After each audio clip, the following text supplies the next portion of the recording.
Hello guys, চলে এসেছি আর খেলার খবর চ্যানেলে বিগ আপডেট নিয়ে। তো চলো বন্ধুরা, খুব গুরুত্বপূর্ণ আপডেট নিয়ে চলে এসেছি। ফুল ভিডিওটা দেখতে থাকো, স্কিপ করবে না।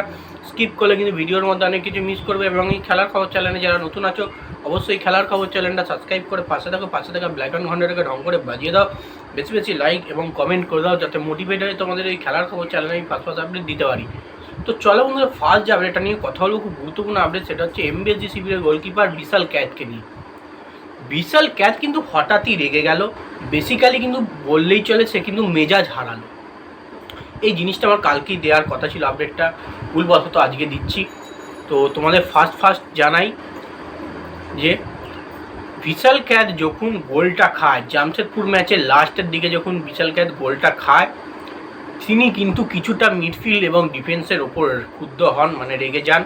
মানে সে তখন বলেছিল, যদি ডিফেন্সটা একটু ঠিক করতো বা একটুখানি ক্লোজ করা যেত বা মিডফিল্ডটা যদি ভালো হতো, তাহলে কিন্তু আমি বলটা আরামসে সেভ দিতে পারতাম এবং দলকে জয়টা এনে দিতে পারতাম। এবং তারা রেগে যাওয়া এবং মেজাজ হারানোর একটা সবথেকে বড় কারণ, এক গোলে জিতছে এবং প্রায় আর 1 মিনিট বা 1.5 মিনিট কি 2 মিনিটের খেলা বাকি আছে। কিছুখানি টাইম কাটালেই কিন্তু বাঁশি বাজতো, খেলা শেষ হতো, 3 পয়েন্ট মোহনবাগান পেত, দলটা ক্লিন শিট পেত, তারও ক্লিন শিট হতো।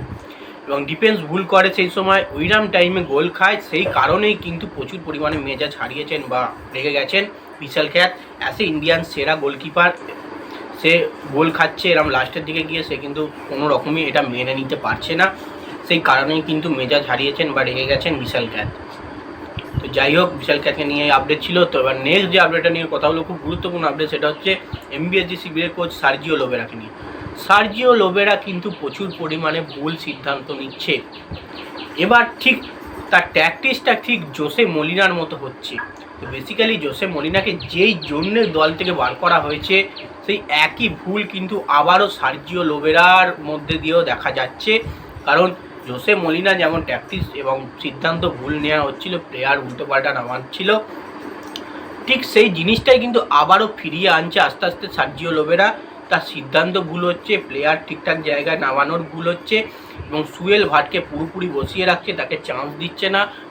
বেঞ্চ প্লেয়ার কোনো রকমই চান্স দিচ্ছে না। ডিফেন্সে দিব্যেন্দুর মতো প্লেয়ার আছে, দিব্যেন্দুকে চান্স দিচ্ছে না। এই সমস্ত প্লেয়ারকে তাহলে রেখে কী লাভ আছে, তাহলে বাদ দিয়ে দিক। তো সেই কারণেই বলছি, প্রতিটা প্লেয়ারকে সুযোগ দেওয়া হোক। প্রতিটা প্লেয়ারকে সুযোগ দিয়ে কিন্তু মোহনবাগান দল সবথেকে ভালো খেলেছে বরাবর, আমি দেখেছি, সেটাই করুক।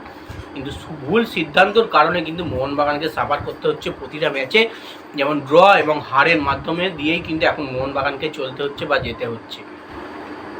তো এইসব সিদ্ধান্ত চেঞ্জ করতে হবে, না হলে কিন্তু সার্জিও লোবেরার দিন কিন্তু শেষের দিকেই হয়ে যাচ্ছে মোহনবাগান শিবিরে। তো যাই হোক, নেক্সট যে আপডেটটা নিয়ে আবার কথা বলবো, খুব গুরুত্বপূর্ণ আপডেট। সেটা হচ্ছে ইস্টবেঙ্গল এফসি শিবিরের প্লেয়ার মোহাম্মদ রাশিদ। এই মোহাম্মদ রাশিদ কিন্তু ছিটকে গেল বললেই চলে। বেসিক্যালি খবর মারফত সূত্রে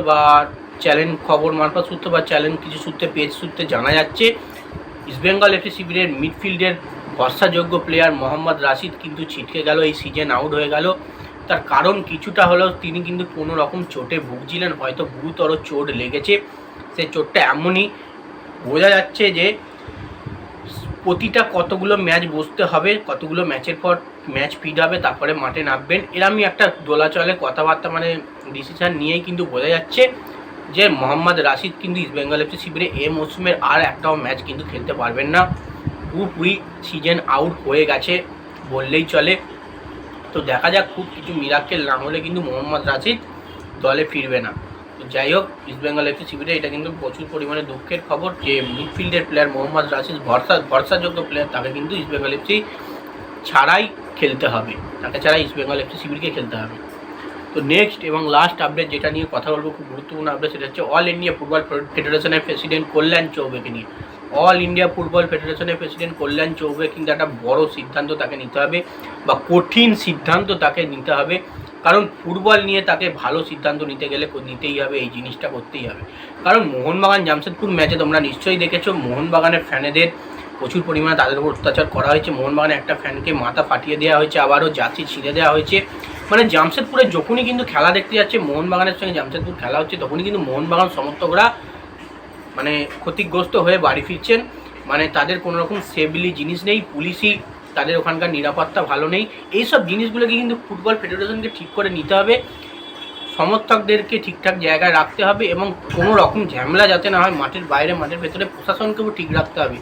জামশেদপুর পুলিশ কিন্তু কোনো রকমই অপোনেন্টের দিকে দেখছে না, নিজের যে জায়গা নিজের যে এলাকা সেই জায়গায় দর্শকদের কিন্তু তারা সাইড করছেন এবং মোহনবাগান সমর্থকদের মারলে কিন্তু তাদের কোনো রকমই স্টেপ নিচ্ছেন না।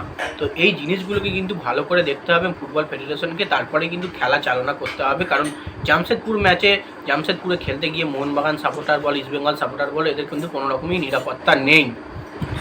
তো যাই হোক, এই আপডেট ছিল। ভিডিওটা যদি ভালো লেগে থাকে লাইক কমেন্ট শেয়ার সাবস্ক্রাইব করে পাশে থাকা। চলো বন্ধুরা, বাই, নেক্সট ভিডিও দেখা হচ্ছে।